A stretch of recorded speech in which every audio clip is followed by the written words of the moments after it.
Good morning, everybody. We will be with you shortly.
Good morning, everybody. Thank you for tuning in our late starting show this morning. We'll get this show going in just a moment. As usual, a few technical issues this morning. They always happen right as I'm about going to get live. My co-host here, Pedro, thinks I'm being hacked by a foreign state to mess up my stream just as it gets going, but we'll see about that soon.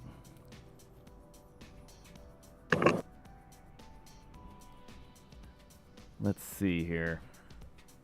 Where do we want to start this? Anyway, we're broadcasting on YouTube and LinkedIn today. And we are not doing the Twitter Spaces or Twitch today. So if you want to, if you have to work on your mobile device and YouTube or LinkedIn shuts off, just know we'll be on the replay later, and you can come back and replay us when you can. But anyway, let's get this show started.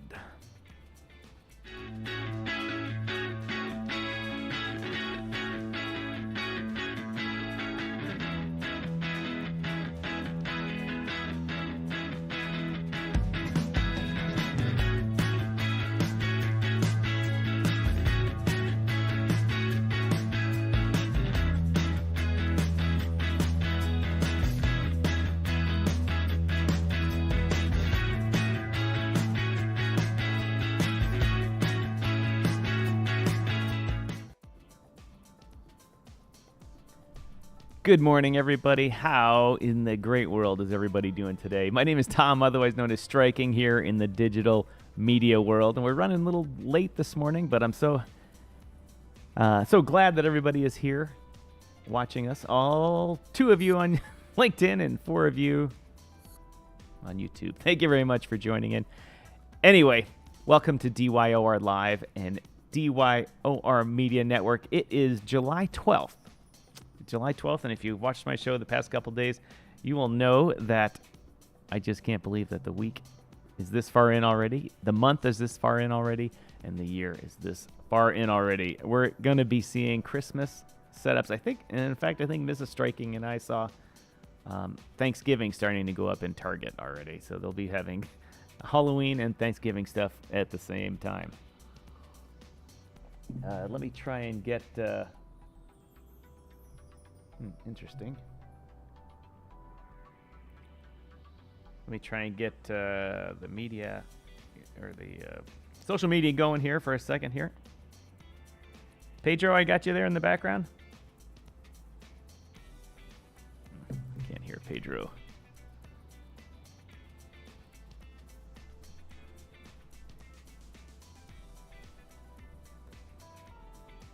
Question is, why can't I hear Pedro?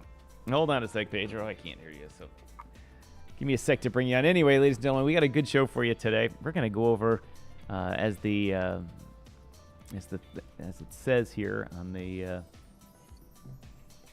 body and description of everything, it's alt season, or is it? Is it alt season or is it death? I mean, what are all the alts going to do? Everyone's talking about all the great stuff going on with the market right now. They're turning bullish on BTC. They're turning bullish on everything. Meme coins are flying. NFTs are still tanking, but there's hope.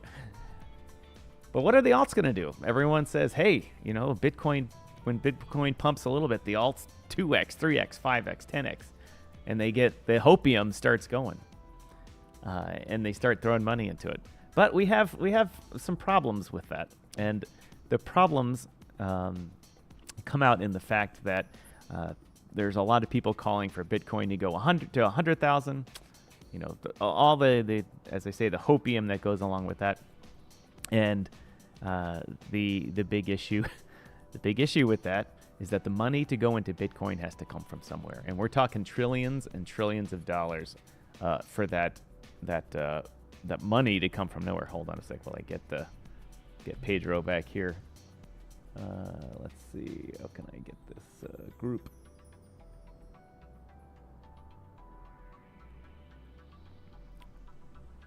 One second, everybody. Pedro, I should have you back. Yeah, I can hear you. Can you hear me? I can. Awesome. But anyway, as I was saying, let me put this away here.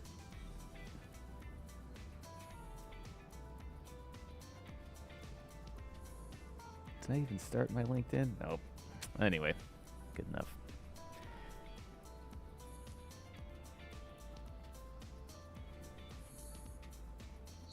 Hello? Can you hear me? Hello. Hold on, Pedro here. Let me I'm gonna re-rack the begin here. Anyway, what I was saying was that we've got a good show for you, everybody, today. If you're joining us late, that's because we're late. And that's my fault because of the technical issues. keep trying new things when I don't have guests on for major interviews or anything like that. So that's when I try out the new stuff, and that's when it all goes to hell. Anyway, working on that stuff. Sorry for being late today, but like I said, we've got a dichotomy here in where the money's coming from to feed the alts. So I thought I'd take some time today, and Pedro and I would talk about the alt season. And with all this bullishness around BTC, is it going to be really good for everybody, or is it just going to be good for BTC? The money's got to come from somewhere. The money has to come from somewhere. And when you talk trillions of dollars, and we all realize BlackRock and Fidelity and Charles Schwab and all these people have $1 trillion under assets under management or more, but they don't take all of those assets and put them into one thing. It's not like BlackRock's going to put $1 trillion into Bitcoin. It's not going to happen. And even if they did, Bitcoin would only just, it would double from their efforts. And the FOMO that would go on with it would maybe double it again. So that's only $90,000. But that's a lot of money for one company to put it in. So the money for Bitcoin to be super bullish, it has to come from somewhere. And Pedro's going to talk about Bitcoin here in a little bit and other things. But the money has to come from people with lots of money or areas with lots of money. And areas that have lots of money, right now the altcoins have a lot of money too. They're at least half the market cap for crypto in general. The other place that it can come from is gold. Gold's Pedro, what is it, a $13 trillion market cap in gold or something like that? Yeah, pretty much, yeah. Yeah. That's not even including the reserve within nations on the primary exchanges, right? Like, because they sit. We're just simply talking about trading value, going back and forth, and in addition to that, where it sits. Like, I always tell people, look, you have your primary markets, and then you have your secondary markets that literally have a lot more. So it's real interesting. You have the spot market, you have the futures market, then you actually have the real market of gold being transferred from one hand to another. So, but yeah, I agree, man. Like, so that money's got to come from in making people part with, $1 trillion worth of gold, when much of the bulk of the gold is held by, countries, institutions, or just the jewelry network and that type of stuff. Getting that moved into a speculative market like Bitcoin, in my opinion, would be very difficult. And so getting the bulk of the money under management by the big, financial institutions to move into Bitcoin in huge amounts would be very difficult. And getting it to come out of gold would be very difficult.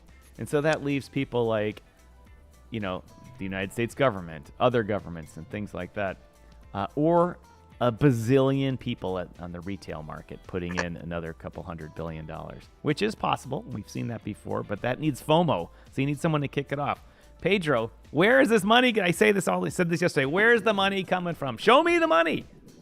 Show me the money. Where's it going to come from? How can BTC go up and the alts go up? Are we going to have alt season, or are we going to have death for them? Well, let's look at the charts, because the charts always tell us where and what is actually going to happen. I think before we do see a $100,000 Bitcoin, or 200 or 300,000, it's first got to get buyers. Yep. At these levels, and so before we see something go up, before that happens, it typically will come down. And so if we look at the yearly chart, right, 12-month chart here, we're like, why are you looking at that, dude? I'm like, that is a great question. So, all right, my dudes, this is something to pay attention to. So you can see here's a bunch of lines here. We have last year's supply zone, are about halfway from the previous year. So this is 2022. This is 2023. We're about 50% retracement. So we all know, like any trader knows, 50% retracement is typically an area that we do see a kind of like a bounce back to. And if we see it, let's say halfway through a year, right, versus it being first of the year, where you see a huge retracement here throughout the first of the year, it's typically an indication of some turnaround period, some type of sell-off. Because if you look at your 5-minute chart on your on any type of time frame, you'll see that the first 2.5 minutes they'll push it up before they drop it down. Right. Or if you look at the hour and you see the transition from the 30-minute to the hour, you'll see a chart go up first and go down on the 30-minute, but it basically puts in the seller wick, or the supply wick. So I say that because we're going to check out a few other alts here, and people do not want to hear this, but I just want to preference it with I'm sorry. But as you guys can see here, we don't have a wick down here at these levels. We are basically at a very, very small demand wick. I think it was like maybe 50 points. The previous year demand wick was, I think it was 400 points, 300 points or something like that.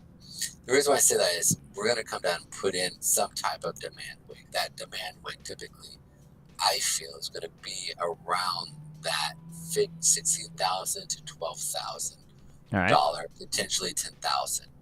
Now, you're like, what does that have to do with alt season, Pedro? That's a great question.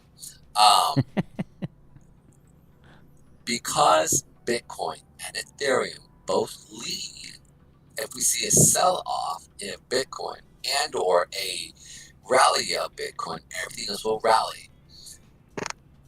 If the institutions are going to come in, the institutions are not going to buy at these levels. They just do not buy at expensive levels. It's how they work. So they will push the market up to drop it, to buy it up again, right? If you guys pay any attention to the master of all institutions, Nathan Rothschild, in the fact that his trading antics that he did during the Battle of Waterloo, go study that. Go study Waterloo. Every person, go study the antics of Nathan Rothschild when he traded the Battle of Waterloo. I think it's Waterloo, I believe, with when Napoleon lost to Great Britain, right? But you want to see when they lost. I want to say it was Battle of Waterloo. Battle of Water. Today, history with Pedro. Well, I mean, because it's how they do it. It's what they do. Battle of Waterloo, Battle of Waterloo, boom. Yeah.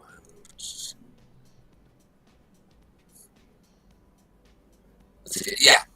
By 2. Yeah. Okay, yeah. So this is where basically they lost. So on this day, Nathan Rothschild had the most information than everybody else did. So everybody always remember he would trade in the pits in London. And one of the things he would do is he would manipulate markets, and that's what he did. Right. So they are pushing the market up here to drop it, to buy it back again at an extreme cheaper price. That's what I feel is going to happen. Now, let's look at Ethereum. Ethereum pretty much looks the same way, but we all know that Ethereum kind of leads Bitcoin in this aspect, right? Like if Ethereum starts to sell off, then typically you're going to see some type of sell-off sooner or later within Bitcoin. A lot of times that's what we see, right? It's kind of like the Russell in relationship to the S&P 500.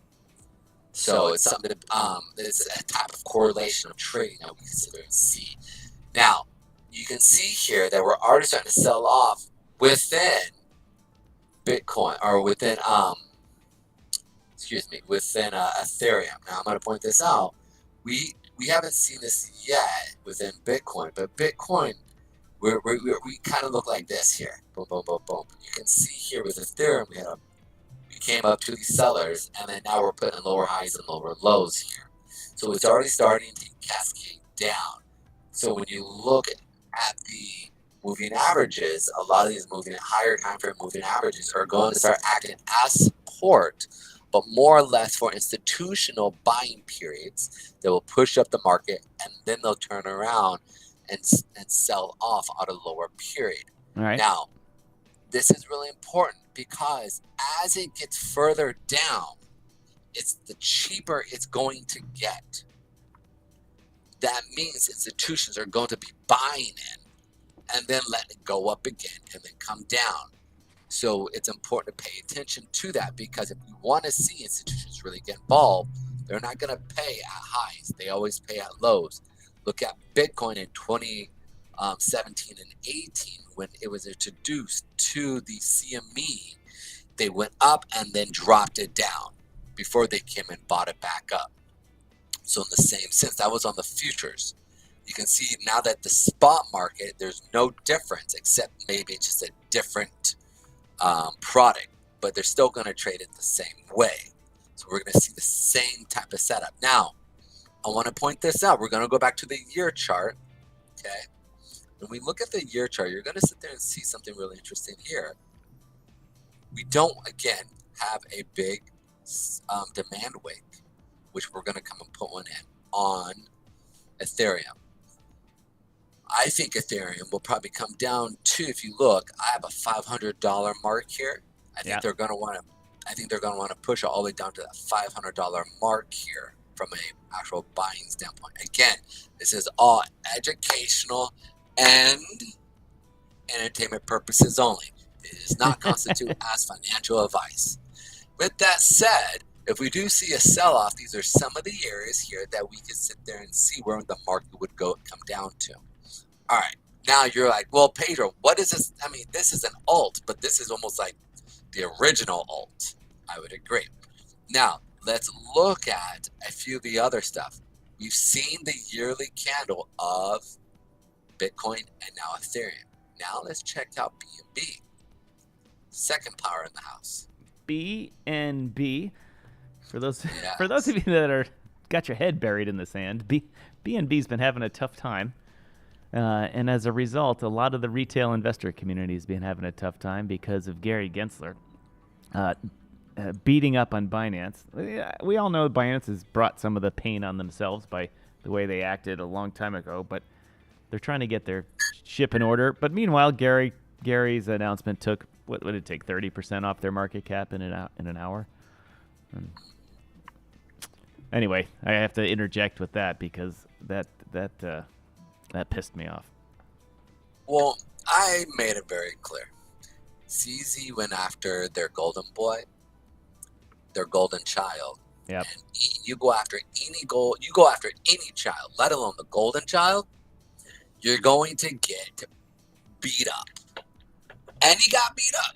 We will see CZ in chains before we see SBF in chains. Just saying. And I don't think either of them are going to go in chains. So they're just both going. They're being taught a lesson by our proverbial parent / guardian / government. Good old USA. So he's learning a lesson. That's all this really is. Now, this is important to pay attention to because you're going to see this type of chart here now coming in. They're already starting to push BNB down. I see BNB coming down to the 135 to 118 mark here. Ultimately, they'll probably try to push it down to here. Now, let me point out here real quick for the BNB lovers. These lower levels here, the next real point that I do see is after that 180. Yeah, we potentially could see a BNB at $44. 44? Like 2 4s, not 4 4s or 3 4s. Two fours. 2 4s. And this is the reason why. We have this baby here. Okay, and this is important to pay attention to. We are putting in lower highs, not higher highs. Lower high to this high, lower high to this high. We're putting in lower lows because we just went below this right here, this low. Okay, and we did bounce off the monthly 50 period moving average. But here's the thing. We didn't put in a higher high here. We should have put a higher high here. So now the fact that we're coming down into these lower levels is an indication that most likely we're going to test that 212 to 180. This was created with a small amount of volume at these levels, which indicates that most likely this area is going to get shot through because, one, less amount of volume. Two, we have lower highs coming in and now putting in lower lows here with a consolidation period for it to go even lower. So the next spot then because you see this big meter rise up here, it's going to come down to where its base level's at, which is between 40 and 29. Like I said, I'm going to tell you things that you may not want to hear. Don't want to hear that, Pedro. I know this, but this level here is where institutions would want to buy. If I'm an institution, that's what I'm looking at. Okay. Remember, I talked about we didn't put in any type of real demand wick here. So they're going to push it down. If Bitcoin sells off, right, and it's at highs, and this is at lows, this is going to go in for a lower low. Remember, just remember this, though. We know that BNB has over $70 billion liquid.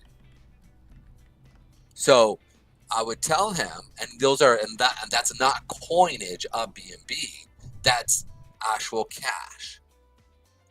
So it's important to pay attention here. Now, remember the 1 year chart here I pointed out, right? It looks like this.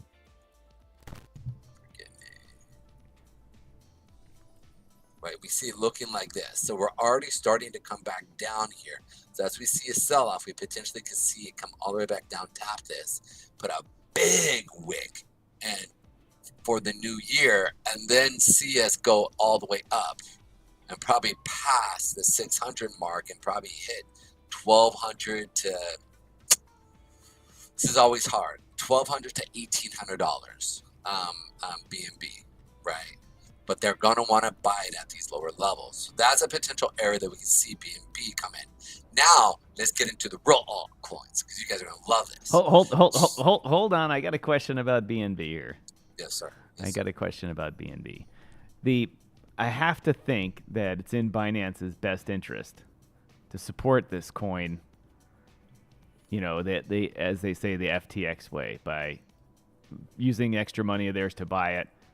And support the price, which people were watching Binance enough that if they start to do that, they'll probably figure it out. But what is that level? How much money do they got? Can they do that, or is they just buy their own coin too much? They'll just end up like Alameda and FTX. Exactly.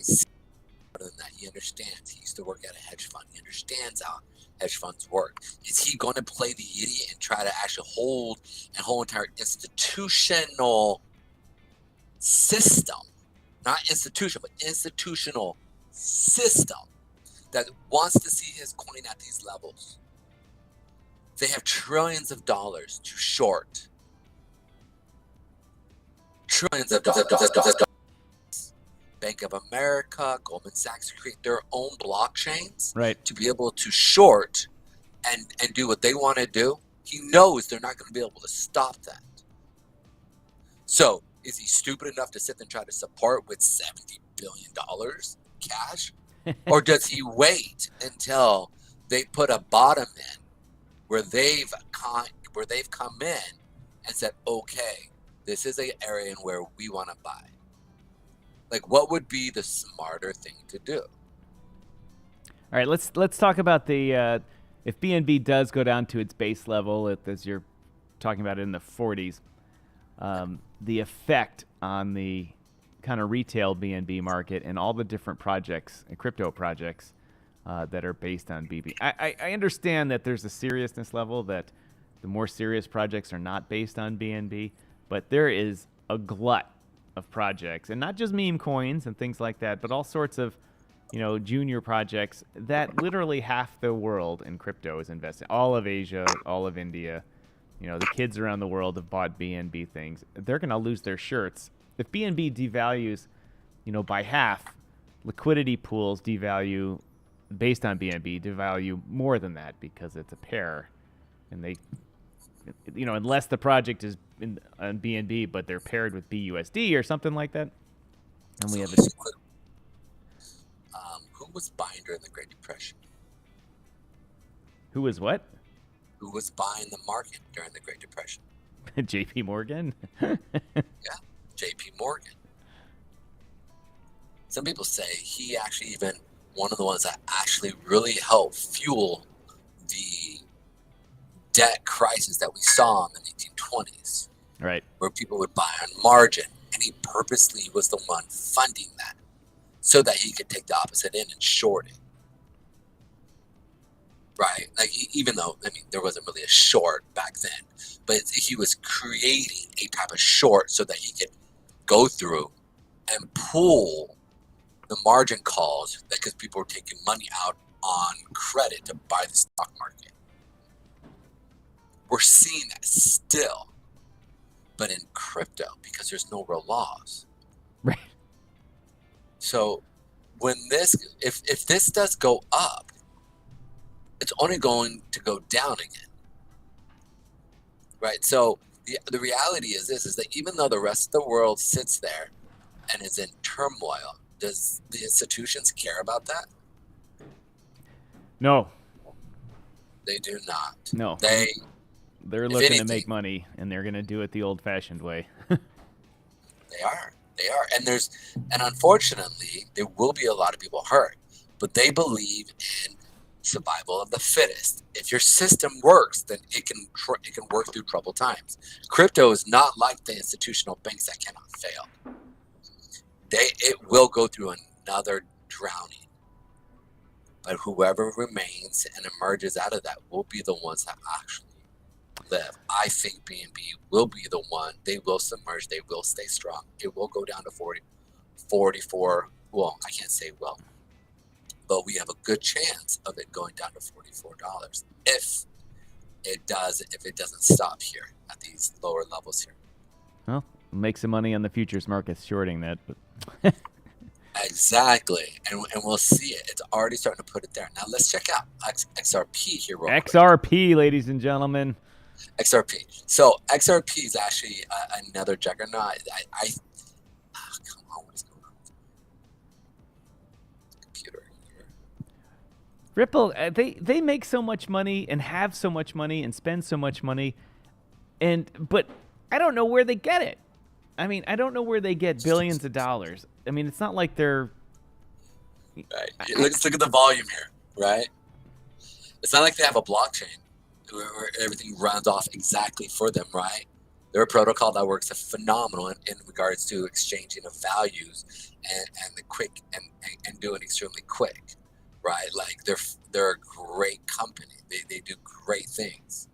But the reality is again, you bring up a great point that where are they getting their cash from? I personally think they are hand in hand with the U.S. government. I think they are the ones who are actually keeping this. They could have exploded this a long time ago, but they then went after the SEC as a countersuit, right? And now we're seeing, it's starting to stagnate again, right? So in the same sense, why, like if you're a businessman and you're really trying to see your business grow, you're going to sit there and say, all right, well, I want to see profits. So we're now done with the suit. Let's start building again fully, but they're not.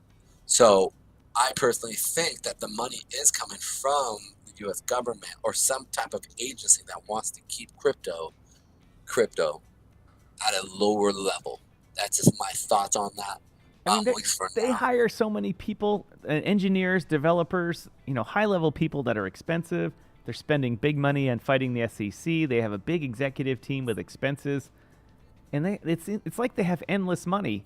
But who's using their products? XRP is, they're trying to sell their whole, secure, system for interbank moving money around stuff. And it's like you never see an announcement them saying, "Oh, well, we just signed up, big bank number 3 to use our system, and we'll be earning approximately $100 million a year because of that." I like, where's their cash coming from? Are they just selling their own, minting and selling their own token, and there's such a big community that people just keep buying it to support the price? I don't get it. Yeah, I don't know. I like it because it's working, but I don't get it. And when I don't understand something like that, I get afraid that there's going to be an FTX moment. But I realize I'm not saying that for XRP. All you XRP people out there, don't beat me up. I'm not comparing the two. I'm just saying that when I don't understand something, it's because something's not clear, even though I spend time researching it. And where does XRP get their money? Who's paying them? Like when you listen to an analyst's call, people say, how much did people pay you this quarter? How much cash did you receive? What did you send out for invoices? And what did people pay you? That's what someone needs to tell me with XRP. Yeah, I agree with you. I would agree. I agree 100% with you. I don't know. It's a great question, man. I don't know. Show me the money. Yeah, so for me, though, I look at the charts, and we're definitely consolidating, placing off of the higher time frames on the weekly and monthly moving averages. We have our zones that we've been playing off now for months now.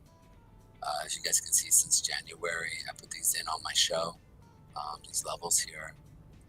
We have a 50-period moving average on the higher time frames. In addition to that, you also have, excuse me, that should have been erased. Pardon me.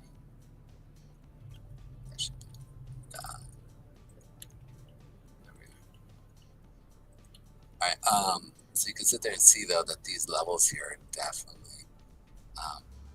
being played off of, and we're just basically ping-ponging off of here. Yep. I do think that... I think you got to move your mic closer to your mouth again, Pedro. Oh, sorry. Is that better, guys? Yep. All right. I see us basically consolidating and potentially going lower when Bitcoin goes boom, or when it goes down. But the key is, though, is I'm looking for a XRP level at around 12 cents to 29 cent area here. I think these are good buying opportunities here. I think the banks would want to buy in at these lower levels as well. So I can see if they want to, if I would want to buy at these levels, they're going to push for these levels. So that's really interesting to sit there and watch as we move. So when we look at that 12-month mark here, the XRP is playing a little lower than Ethereum as we're playing it. Now let's check out ADA. So Cardano, as you guys see here, is showing on a yearly base. We're already starting to put in that seller wick now. We put lower highs and lower lows. I think the CEO did come off way super too strong. And I think he did alienate some of the communities with him, right? But the reality, though, is that Cardano's still a good protocol, what they're doing and how they're setting things up. So from a standpoint of a technician, as I trade, I would sit there and say it's probably going to go lower. I do see Bitcoin are dropping, and when Bitcoin drops, I think we'll see ADA at 14 to 11 cents, 15 to 11 cents at these lower levels here. We already put in lower high here, or excuse me, lower high here. Right. We have a new lower low here. So we're just, we'll see this thing again. It pushed down to go up to hit these levels right here at the 34 cent mark, then to go and to drop it down lower, because as they push up at the beginning of the month, they'll probably push it down towards the end of the month. So something paying attention here. I'm confused about Cardano. And like I said, I wanted to go over the fundamentals aspect of this while you're going over the chart. How is Cardano making its money? I mean, now I understand it's a blockchain and it's a protocol, and there's the Cardano Foundation is kind of overseeing it. They're not really making money from it. But where? I mean, are there a lot of projects on Cardano? Why is that blockchain any good? Why is it better than the other 20 that are at the top? Maybe I think they have a faster transaction. I mean, I'm not the most. I think they have a really, really fast transaction period, and it's cheaper than other. I don't know. I don't know. That is a great question. I don't. I wish I. No, well, let me ask you a question. Where do you think it's coming from? I mean, because you do look more into the fundamental side of things. Well, when I first started following Cardano, it was when I think it was Gene Simmons from Kiss put in, like, he famously put in $300,000 into it, which sparked the media frenzy for it, and the FOMO went crazy, and I think he turned it into like $100 million or something crazy like that. He made more money on his Cardano thing than he made in Kiss in 20 years. I was like, oh, this is interesting. Besides the FOMO, what's going on here? And I've yet to be able to find anything that's good other than hype, other than that it was one of the ones that was announced to be much faster than BTC or Ethereum. So when they launched, everyone was on that. They're like, yes, it's faster. Block sizes are smaller, so we can turn them faster. More transactions, throughput, everything like that. But I know people, not just know people, but I've researched things and look at things, and people use Bitcoin, they use Ethereum, they use the layer 2 Ethereum stuff, they use Matic, they use a bunch of other things to pay people to do transactions, to do lending, to do, they're working on tokenizing real world assets.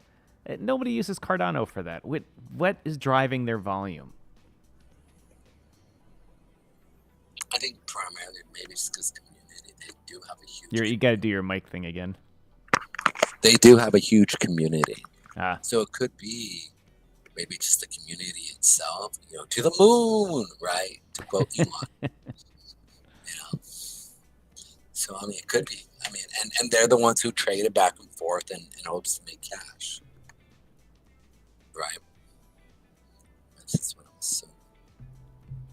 So what level are you looking for in Cardano here? What's gonna go? It's gonna go from what to what? So since we did go up here, I do think we're going to come up into these monthly zones here, or monthly moving averages here, which is basically the monthly 50, the monthly 8, or excuse me, the weekly 50, and then the monthly 8 here. That should be a month. Why is it? Sorry, give me 1 second. There we are. Let me put that in.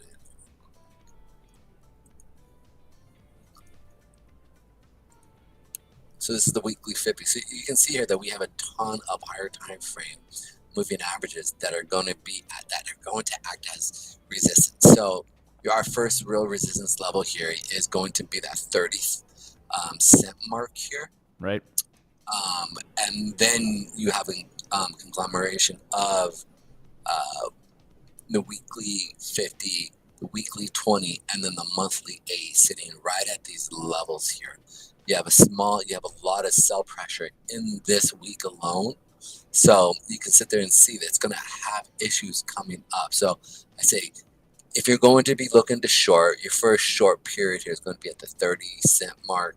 Your second would probably be at the 40 or 34 cent. And then you could basically pick on these levels and see which one is going to kick in. I personally think because we do have a strong moving average here, that it probably will hit this level and then see another sell-off. This is simply because of what we're seeing. I think this will be absorbing a bunch of sellers in these levels here. So that's why I think we're going to see it probably hit that 30 cent mark and then drop back down to the 23 cent mark, and then if not, just put in lower hello, come back, retest, and then see it drop again.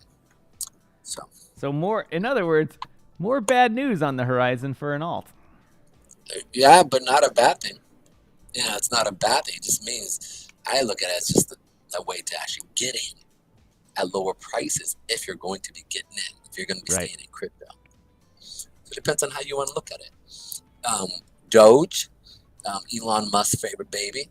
Um, you can see here that this is already starting to put in that buyer wick here. So we did sell off, but I still think that if Bitcoin drops, that we're going to see it come down to these lower levels of 4 cent, potentially even like you can sit there. I've pointed out this level here of the 0.0046 mark area. This is Elon Musk. This is where he was getting in on. Oh, right. I remember. Yeah, so you got in and around these levels, and then boom, to the moon. So right here, you guys can sit there and see that we have the 8-period moving average. We're already under the influencer. So it's that 3 cent mark, 2 cent mark area that we potentially are going to push down and come and test here. Probably where we might rest by the end of the year here at these levels here. I think Elon Musk has enough money and influence to hold Dogecoin, literally with his word, saying that, all right, well, we're probably going to use this in, on Mars. I mean, even him just joking around about it would right. I still see that as just one big fat meme that people are and I'll say it's my opinion. The Doge community will probably beat me up if they get a hold of this video or segment, and that 99% of the Doge holders are just holding it because, you know what, they're like, let's just keep this in the wallet and see if something ever happens to it. Nobody, except for maybe 1 or 2% of the wallets, is thinking, oh, this is an investment anymore. When the big run-up happened, when Doge was flying and the world was getting into it, I remember I knew when it was over, because Mrs. Striking and I were in Florida at a Greek restaurant, and for some reason the waiter and I got to talking, and he mentioned cryptocurrency, and he asked me about Doge, and I thought to myself, when everyone's talking about it, and it's time to sell, and the top is coming. That was when it was about 65 cents or so, and it got up to 69, something like that, 70. And thankfully the Doge, I didn't have a lot of Doge, but I had it, and I sold it before the dumping started, and I was like, oh, thank God that I did. I wish I had a lot of Doge because I would have sold it and made a ton of money, but I made $1,000 instead of $1 million, which you could have. But I think everyone left in that is just a meme hopeful and hoping that Elon's going to say something dumb or sly, and it'll go back up to 12 cents, and they'll be like, all right, it went back up, and now I'm selling it and done with this. And then we won't see and hear from Doge for a long time again. It's just I don't see how it can keep going. They can keep minting it. It's not like it's gonna get scarce like Bitcoin or anything like that. I mean, I don't get it. Yeah, I feel you. It's a meme coin to me. But either way, if Elon Musk wants to use this as a currency for Mars, it'd be really interesting to see what he's going to do. I know there's all these hints and stuff like that you hear around the scuttlebutt, but it's one of those things that you just got to be, if it sells off to these lower levels, I think you can come through and buy these, right? Again, this is not financial advice, but at these prices, they're real cheap, right? So you can buy in and go, okay, I can, throw in $100 and get 40 Doge, right? Or 400 Doge, I think. So it's just one of those things. I think it's right there, right? So what's that price you're pointing at there? It's a little blurry for a minute. Oh, so for me, I'm looking at the 0057-ish area, and the 3 cent to 2 cent area for me as well as a area of buying. Now, we do have monthly moving averages sitting roughly around 4 cent mark, and you also have the weekly 400 sitting at that 3 cent 5 cent area here. So these will act as support coming in. So if we come in and we hit these and we basically respect them, which means if we hit it and we don't go all the way down through it and then come back up area, but it literally hits these will act as kind of like right here where you see it come down and hit the 8 and then it sold off, right? And we saw similar right here. We started following that 8 period moving average, putting in lower highs and lower lows on the monthly. That is what we want to see here on that 89 weekly and 400, or 89 monthly and 400 on the weekly, simply because these areas you want to sit there see where it cannot go below. Like we see the sellers coming in and all of a sudden they just start getting bought up. If you see that movement and then we see something in a reverse where we see something like this where it comes down and then if you want to reverse then it's all the way, basically something like this, but turns green. So when we come down, we hit these levels here. I look at really that 4.2, the 4 cent mark area here, if we do see that. And then it comes in and it pierces that 8. We want like this right here. It's already shown weakness. Right. But it's one of those things that until I really start to see real volume buying, then it's just, I think it's weak until I really see a good amount of volume. What are your thoughts? I don't see it for Doge. I don't see it as people get serious about, kind of the new Web3 type of projects and things like that. I think Doge is gonna have to morph somehow into something else besides a meme coin trading. Anyway, before we move on to the next one, it's time for me to mention these guys over my shoulder here. Oh shit, wrong. I never do this smoothly. Auditchain, mentioned my sponsor for our DYOR media network. As I say, they sponsor all of our original programming here. And Auditchain, if you haven't listened to me talk about it before, is in the business of bringing transparency to financial filings for public companies and other companies that have to report to either governments or to third-party auditors on their financial dealings because they're holding customers' money. They're a public entity that's required to do that, or a municipality that's coming that's going to need to be able to file. And what they do is they do two things. They have two pieces of software. One is called Luca, and if you are a customer of theirs, that software sits on your accounting system and basically ensures that you cannot file incorrect filings in 60 jurisdictions of the world.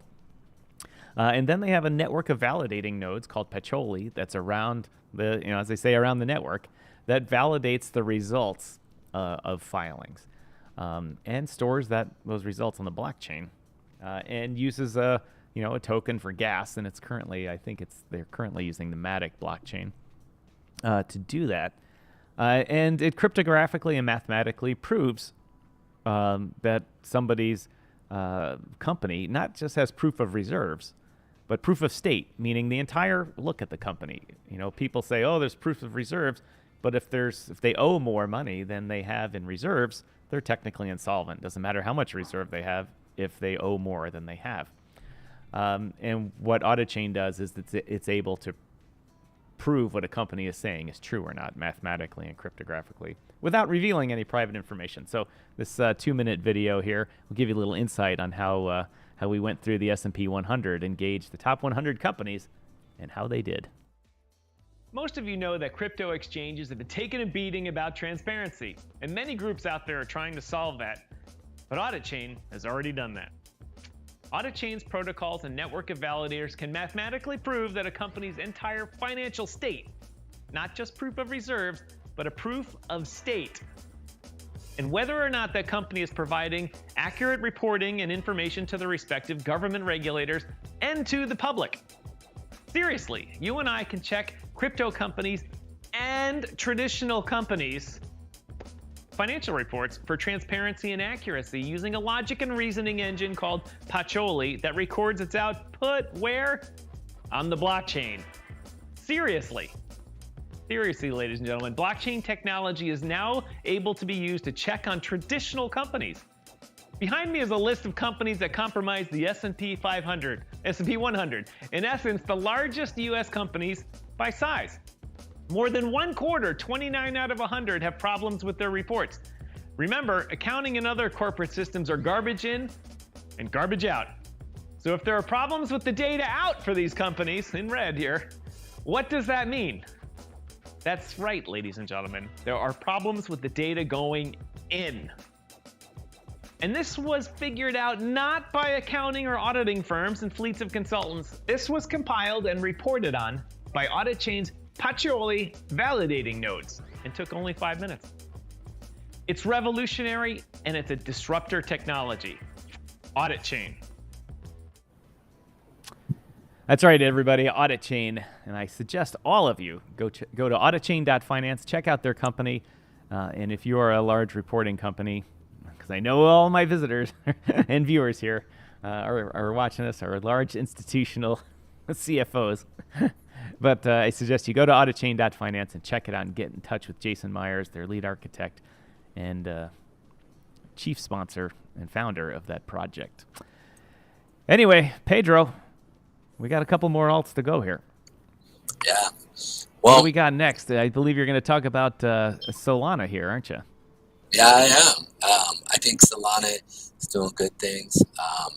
But the biggest thing that I do want to point out is in comparison to the movement that we saw with Solana, the sell-off, right? I'm always looking at what it did to the movement in comparison to what it did in the previous year in relationship to volume, right? So you can sit there and see here, here's the movement of last year's sell-off, boom. Now, if you look right here, we really didn't put any real buyer wick here. But you can see they've really tried to push it up hard, yet it's barely a tenth of its movement that we saw, right? And so from the lows of the $10 mark, and the high it did get was 28, 29, I believe was the height of this. High we had 27.12. So I say this because a lot of volume trying to push it up, which means you had a bunch of sellers coming in and taking the other side to this in hopes to do what? They're going to push it up to do what? Sell it off. Exactly. Sorry, people. Unfortunately, you can sit there and see here that even though it did push up here with a lot of volume, right back in January, we didn't put in a buyer wick. Now, the only saving grace in relationship here is literally it did put in some buyer wicks here, and we are starting to push up. But it did put in a lower low here in comparison to this higher low. And then we did not put in a higher high here. So it's going to be really interesting to see what happens. I do foresee us coming down or coming and hitting this $26 mark area, $27 mark area. And then seeing on a weekly time frame, we have that 50 period moving average sitting at these levels. So very much tapping in and seeing it sell off. Now this is a weak zone here, which is a weekly zone, but it's literally a weak area. But we do have that 8 period, or we have that 50 period moving average on the weekly sitting right here.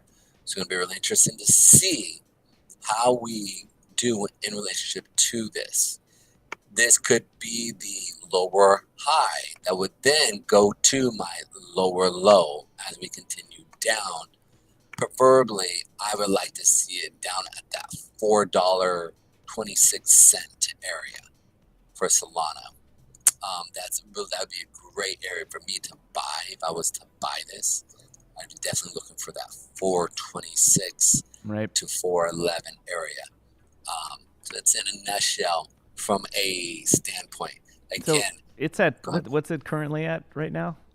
it's at 22.55. And you're looking to buy it at 4. Yeah. And, I predicted it would be down at that, 973 area. And listen, all those predictions are all on my website or my YouTube channel. So if you want to go see it, it's all in black and white. Right.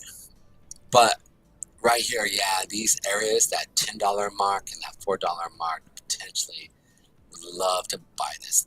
This area here is a sweet area, right? And I see banks, again, this is at the cost base of where a lot of buyers are sitting at, right? Right. A lot of people make money, boom. There are a lot of buyers sitting here, boom, that push this up. A quick comment, Ansem comments, this is a reminder that Solana is the most mispriced asset in crypto. I have a feeling, though, he's thinking it needs to be higher, but we're talking about it taking 80% off the price here. Yeah. Well, I mean, either way, it could be one of the most, I think all of crypto is literally mispriced. So, and that, and the banks and institutions are purposely keeping that so that they can actually get in at lower levels, right? Right. Like when they want to let it up, if or when they go into, which I think they're currently right now getting positioned, right, to drop the market so that they can pull it back up, like we saw with Bitcoin at the end of 2017 area, right? Like when the CME got involved and created the futures of it. So it's going to be a similar situation. We'll probably see crypto at maybe a 300 million market cap. I think at its lows when we come down. I think we're sitting at, what is it, 1.5 trillion right now?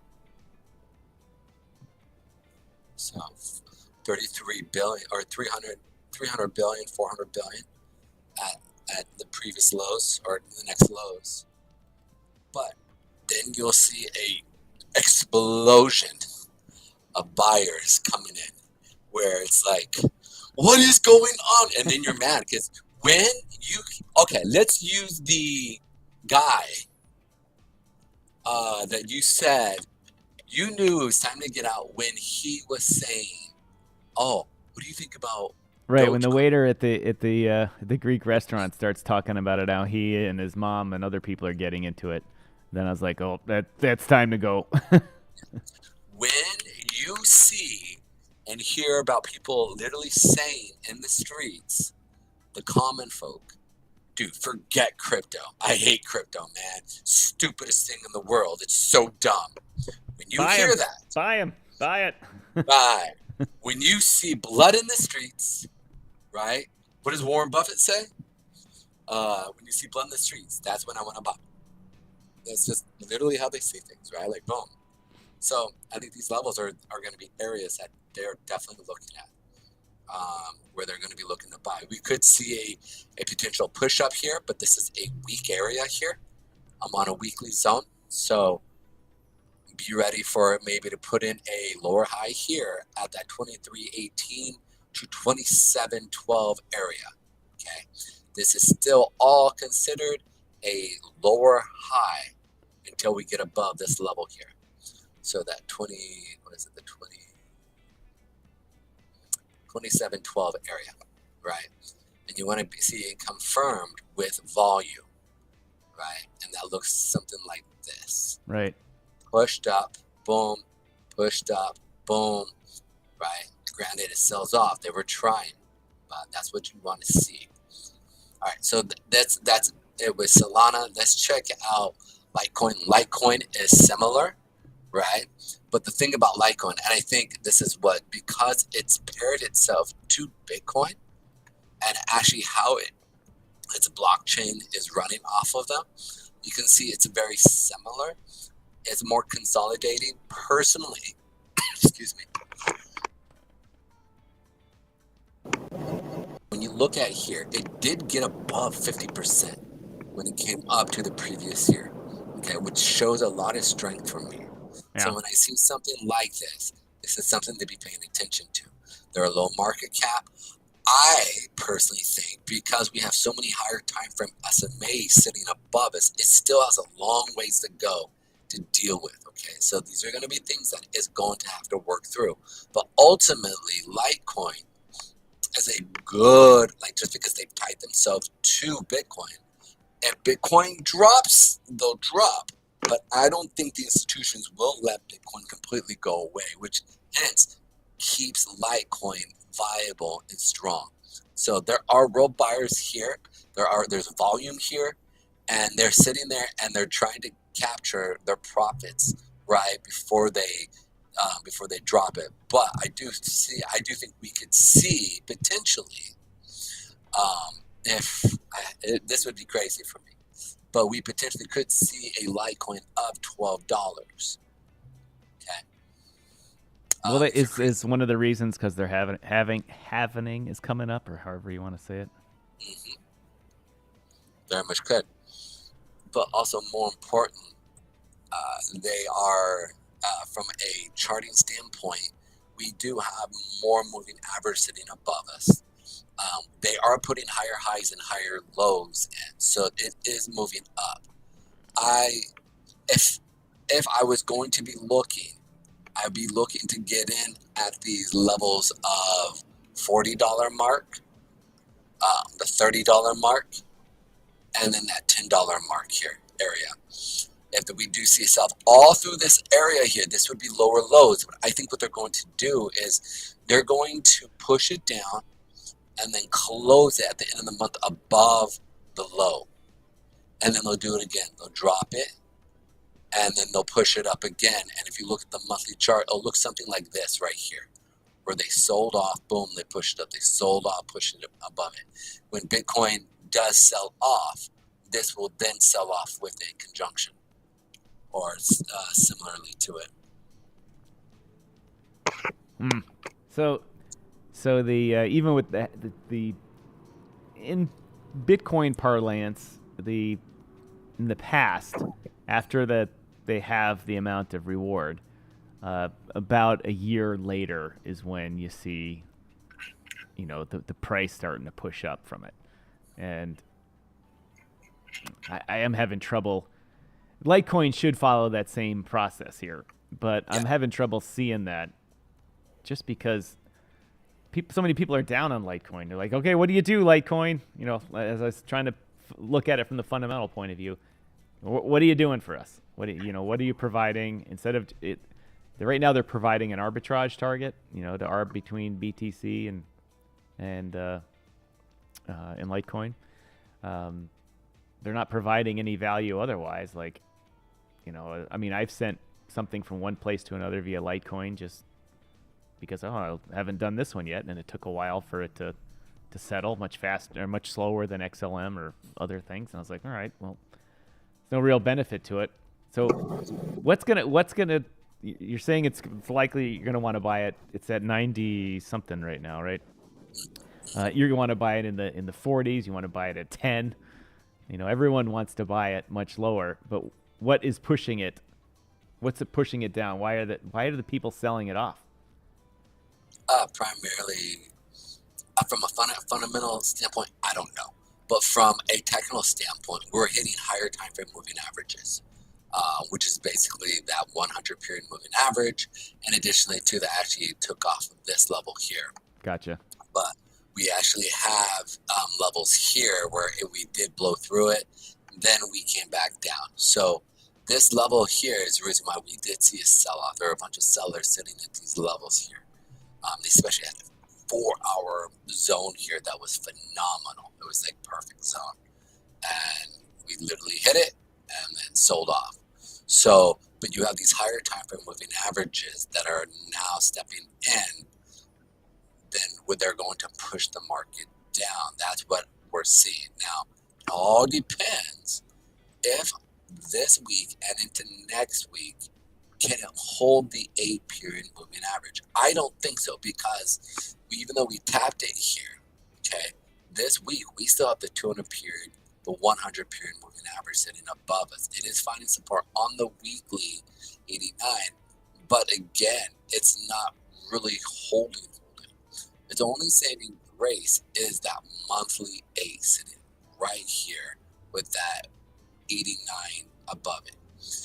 It's still showing weakness though on the monthly. So we did put in a good seller wick right here in comparison to the previous, and then now we're seeing a sell-off with it. So that's one of those to be paying attention to. This was a quarterly candle here, so this would be put in that quarterly, and potentially, I believe it is, nope, the high was here. So, was it January, October? There we are, January. Okay, so this is the high of the year potentially, where we could see that it come back down and start to put in lower lows. So, but Litecoin again plays in conjunction with Bitcoin, so you could sit there and it's correlated with it. So when you start to see a sell-off, and if you start to see a sell-off in Litecoin more than Bitcoin, it's another indication that Bitcoin will probably see a turnaround as well. And that is kind of like what we're seeing here. If you look at the daily chart, you can see here now that it does have higher highs, but we're not putting in any defense against those buyers. I want to see wicks, kind of something like this, but on something down here where I see a wick that came down. I see a wick that came down. The only thing we got is right here on an actual buying standpoint, right? And even with that, it's not even a lot of volume on this day right here. Not a lot of volume right here in this wick here. Right. See a lot of volume, but this is orders matching. Right, buyers and sellers, buyers and sellers, buyers and sellers, buyers and sellers. No leftover orders here that are actually being established, where you can sit there when it comes back down into that level, it is defended by the leftover buyers and or sellers. Right, if we're speaking of it being up here in a selling area, you can see here as we're coming down that they are establishing seller wicks here. Right, established. The only one that we see here for buyers is right here. We've already sold through this area here, so these no longer exist as buyers and sellers. So, like I said, it's only saving grace is literally that monthly 8 and the monthly 20 sitting here. Outside of that, you have a lot of selling pressure on Litecoin. And pricing that I'm looking for personally is that at least 40, 30 area down to that 30 area, 40, 30, potentially $10 point right here. So, and again, I'm not buying a lot. Right. I'm basically maybe buying 2 or 3 coins, right? Boom, that I can play with, right? So I haven't bought any of these because they haven't hit my levels. All right, Pedro, we're running long here. How many more of these? How many more we got here? So we'll jump. I want to do Shiba Inu because Shiba Inu here real quick. Even though it's not a top 10 per se, it's all right. It is one of those ones that I want to bring up. Come on. Okay, so you can see here that Shiba Inu exploded here, boom, and came all the way back down. I did talk about this level on my show here months ago, saying when we were back up at these levels here of that, I think we're still playing with 4 or 5 zeros at these levels. And I said, guys, be ready for this to come back down to the 0, 0, I think it's 6 zeros, 682, 652. We put in a bottom here, but no real demand. Yes, demand, but no real volume coming in to support this. So again, I still see Shiba Inu coming down to these lower levels with all these moving averages above it, putting pressure on it to keep selling off. I don't see this boding well for a lot of the Shiba Inu guys.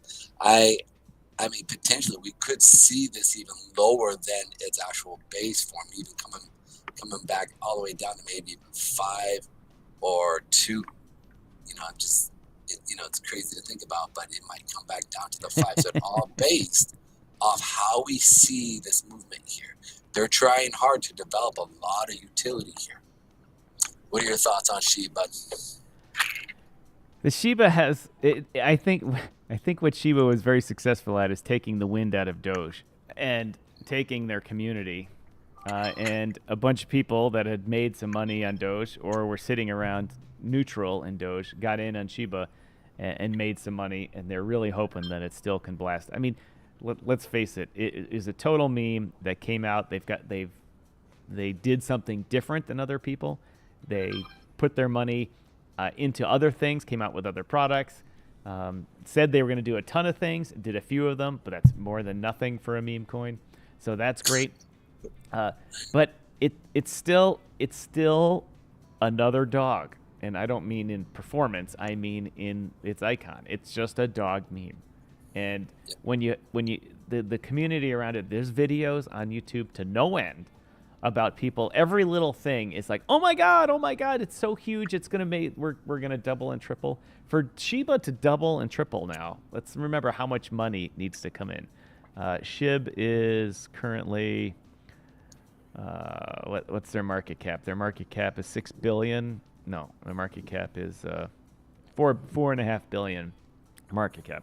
We got to get, you got to get another 4.5, 10, $20 billion to come into SHIB in order to really move that price up. And where is that going to come from, that money? People, the crazy people that love SHIB are already in it.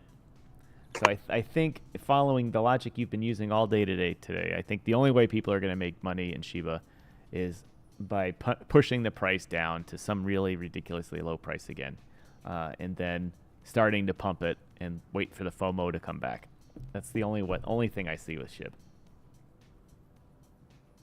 That's it. It's and I think what's really is that at its low level here, I don't think its market cap was 4 billion. Like originally, its market cap was, I think it was like 500 mil at these levels. So it's really interesting to see that its market cap is higher than the previous lows than what it was at, right? And I find that really, really interesting. That their market cap, even though it's at levels, it's higher than what it was previous at these levels, right? Which means that it's being traded down. Who's trading it down?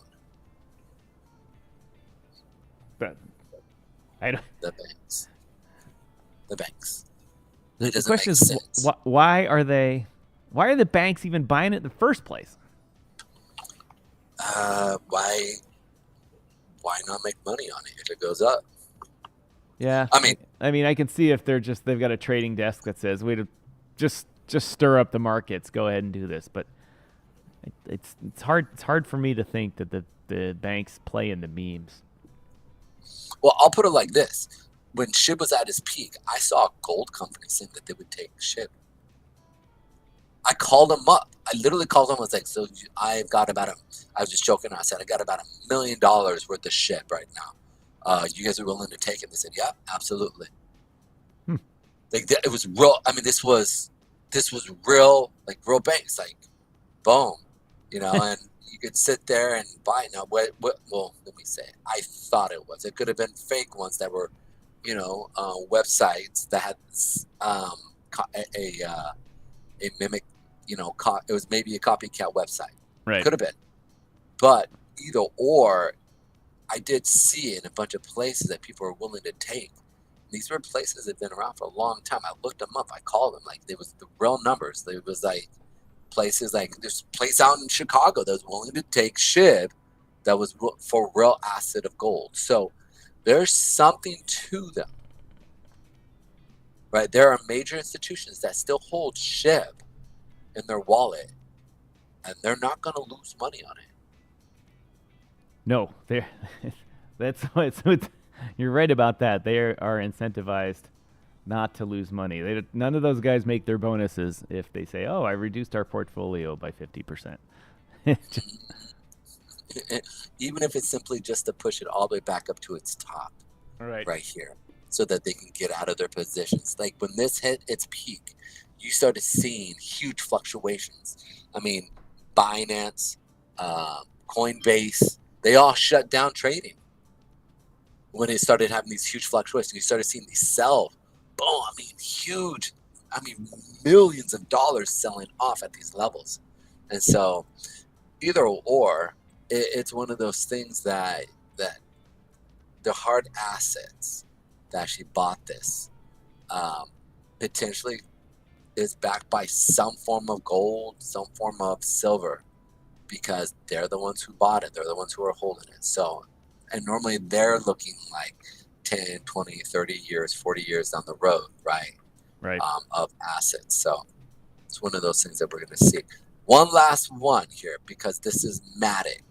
Oh, yeah, I forgot. I wanted to hear about Matic, yeah. Yeah. I forgot that too. I wanted to show off. Well, I just wanted to show that it hit my zone. It was kind of arrogance there. I apologize. Hey, you got to brag every now and then. Very rarely I do, but I just want to say, look, it hit my spot. All right. So you can see here, guys, that on the year chart here, we did come up halfway at least, but now we're seeing a sell-off in Matic. Matic here is really interesting because it literally hit my zone area and then bounced off of it. The reason why this is important because this was a major zone sitting right at these levels. So looking at this was one of those things that I said, okay, if it holds here with volume, then most likely we're going to see this continue up. It held.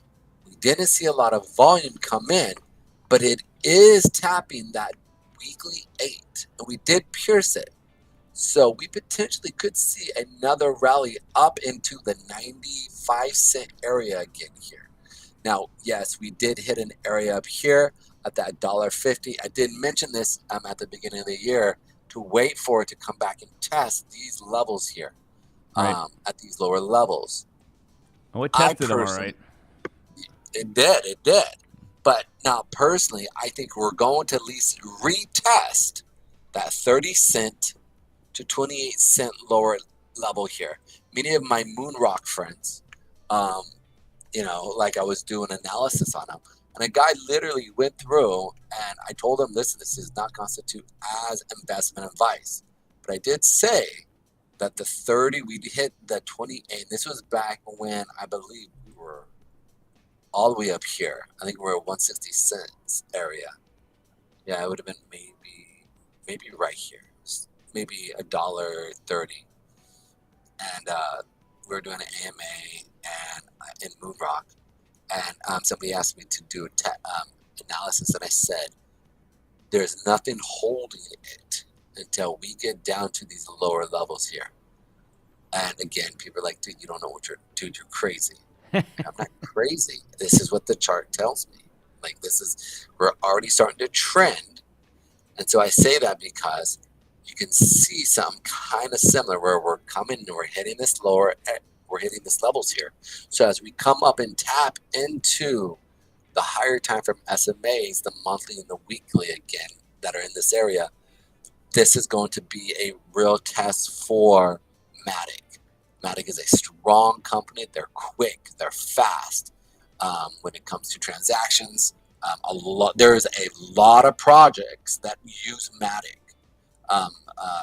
second layer here. So it's just real interesting. Absolutely. The guys over my shoulder here, Auditchain, use Matic, and when they get rolling, they're going to have high transactions. I mean, they're going to have they're planning lots of validator nodes to be able to compete and handle the traffic and all this type of stuff. And that's a small project compared to a lot of the bigger ones out there.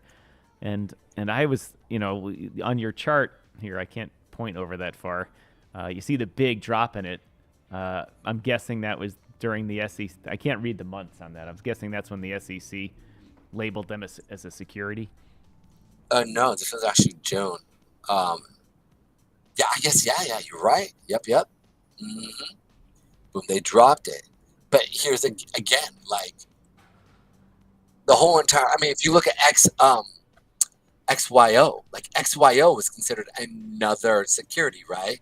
They're doing very similar. Like because these are companies that make money. Like, and they legitimately make money.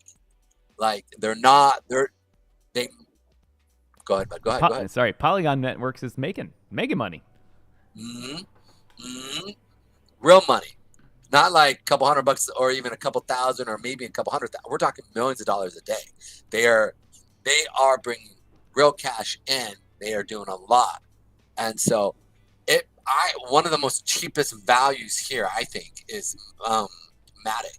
They have a great system. They have a great community. Yep. Their CEO smart. He's not braggadocious. He understands Do Kwon's and the other guy who was bragging that they saw them starting to fall apart, right?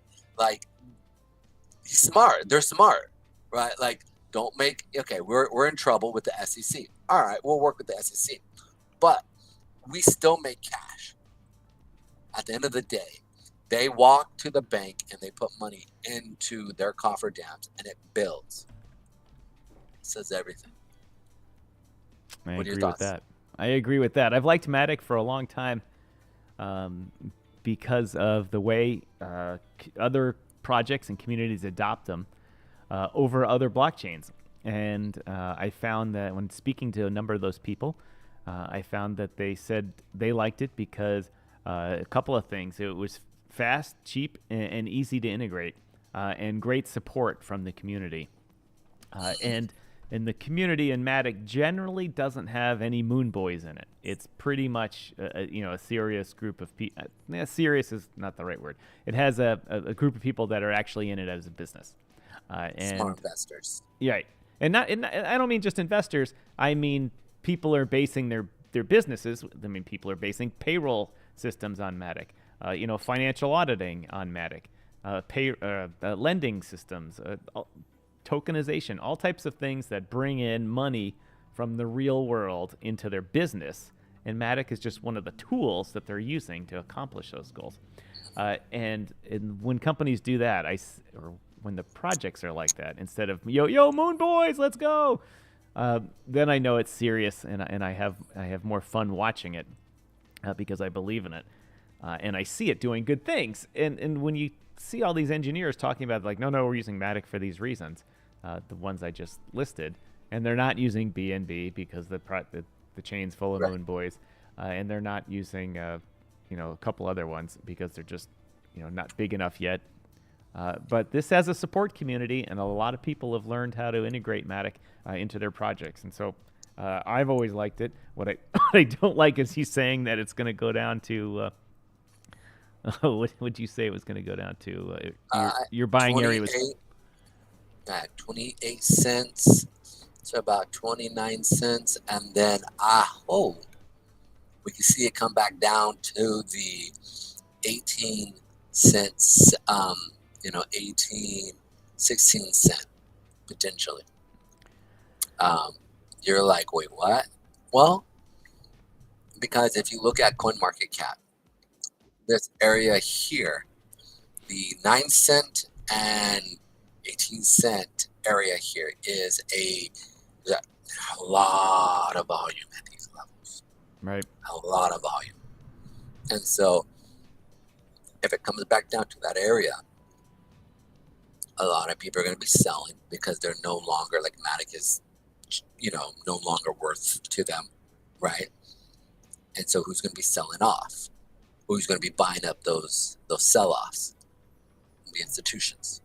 And so when we see Bitcoin turn around and it has to sell off, we will see a lower high, lower low start ensue. But again, as we come closer to the happening, it will then steady out and then boom, explode. And again, that's when you have the altcoin season really stepping in and seeing 10x, 100x, right, at those levels. So it's been real interesting to see what happens. All right, so let's get into kind of a summary of our discussion here today.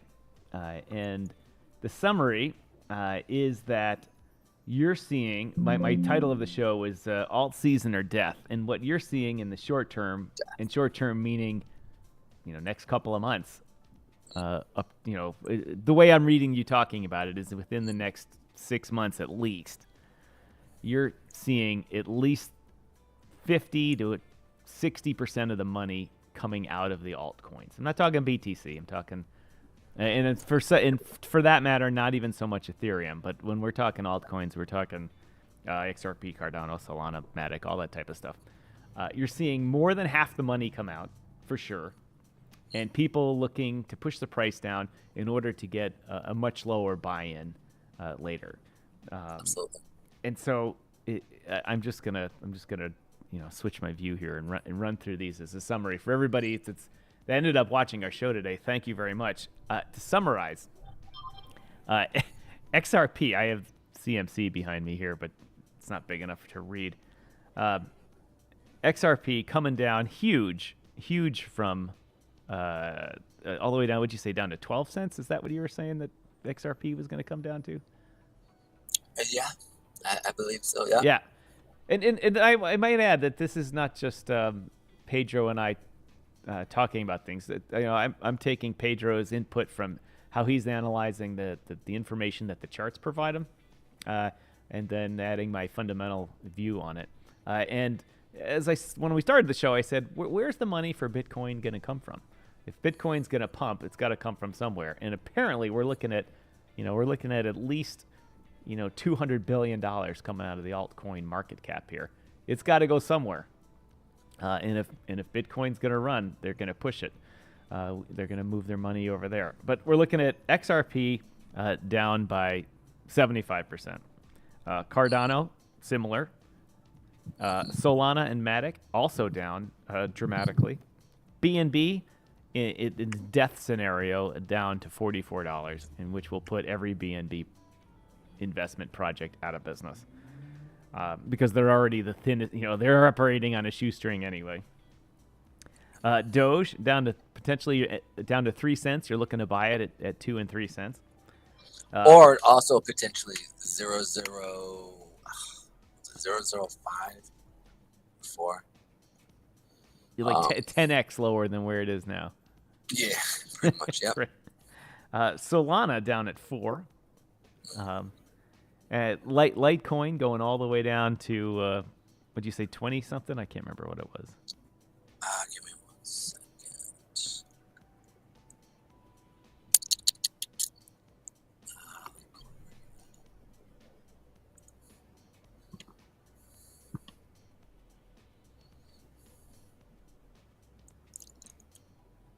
Down to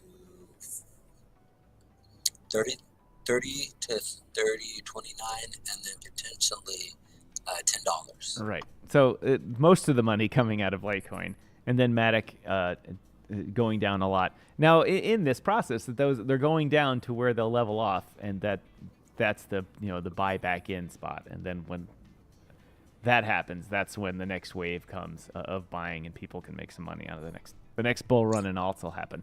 That's our synopsis from this show today. And so by talking through this for the past hour, we got from, is it alt season? Well, yes, but it's a down alt season, and it's going to be a death spiral for a lot of projects that base their money making on the price of it. There's a lot of projects, especially on Matic and Solana, that it doesn't really matter what the price is. They're using the token as gas. They're using it as the fuel behind their project. But most of the projects and the liquidity and the funds raised that the companies use is based on the price of that. And that's going to put a lot of companies out of business, just like what happened when the Solana price crashed because of the FTX disaster. The Solana community is massive. And a lot of those projects, their value of their company was based on, the price of Solana. And when Solana went down from, 40 or 50 to 8, all of a sudden those companies didn't have any money. And their balance sheet went to zero. And bad things happened. Bad things happened. So bad things are going to come for the companies that don't plan for this. And I suggest that anyone out there listening that doesn't plan for the dark times in altcoins, prepare yourself, because it's going to happen. Pedro, any final words here before we tune off here? We gotta get going with the day here. I'll make this real quick so you guys can know. So here's the thing: as the market is dropping, okay, that means that people are selling, And that means institutions are getting their bags filled. So it's not like it's the end. It's just that we're at a low level. And because we're at these low levels, oh, by the way, Crow hit my spot as well. 5. I was like, I realized I was looking at that the other day. I was like, oh, damn. Yeah, you're talking about Crow yesterday, yeah. So, so when I look at these areas and as we're moving into it, this is very important that it's not the end. It just means that the institutions are trying to get in at low rates. So these areas are basically low areas that allow people or allow institutions to accumulate so that they can actually get in at low prices to push it up. It's not the end of crypto. It just means that the institutions want to get in at a low rate. So they're going to cause the SEC, cause America to go hard against crypto, allow them to be able to push the market down so that they can then get people to sell off, hence take the other side and buy. It's not the end of the world. It's actually good. You heard it first, ladies and gentlemen. We bring you the bad news, but we do it with a smile on our face. I mean, not to laugh, but yeah. All right. If you're watching this live, if you're one of the few people left watching this live here, thank you very much for getting this. If you're watching us on the replay, thank you for making it all the way to the end. As I said, my name is Tom, otherwise known as Striking, here in the DYOR media world. Tomorrow and Thursday morning, we'll have Anton Golub here talking about Swiss Asset DAO. If you're watching this on the replay, go check out that episode. Maybe I'll try to put it up here or do those YouTuber things where they say, click these links. But that should be a good one, talking about real-world assets and a legal DAO fully compliant with Swiss law in order that we'll be trading these things.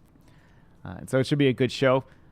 Pedro, thank you for your deep research on all these topics here today. Hopefully all these things hit your targets and you make a ton of money doing that.